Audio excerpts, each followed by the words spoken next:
নিজেকে ভুলা না, নিজেকে ভুলে না যাও। ছেলেপেলেরা আপনার নিজেকে ভুলে গেছে, আত্মভোলা হয়ে গেছে। এবং আল্লাহ তাআলার সবচেয়ে বড় অভিশাপ কি? কোন বান্দার উপরে আল্লাহ তাআলার সবচেয়ে বড় লানত কি? আল্লাহ তাআলা কোন বান্দার উপরে সবচেয়ে বেশি রাগ করেন, এটা বোঝা যায় কখন? যে আল্লাহ তার উপরে প্রচন্ড রাগ করছে। এটা কখন বোঝা যায়? যখন আল্লাহ তাআলা কাউকে আত্মভোলা বানিয়ে দেয়।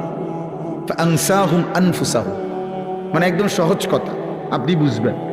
যখন কোনো ব্যক্তি মুসলমান হওয়ার পরেও মুমিন পরিচয়, সে জানে সে মুসলমান, কিন্তু কোনো বন্দিগি, কোনো ইবাদত, আমল কোনোটাই তার কাছে ভালো লাগে না, টোটালি সে বিষয়টা বুঝেই না।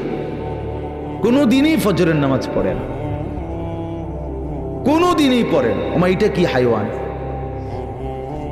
একদিনও ফজরের নামাজ পড়ে না, এটা কি ধরনের চতুষ্পদ জন্তু!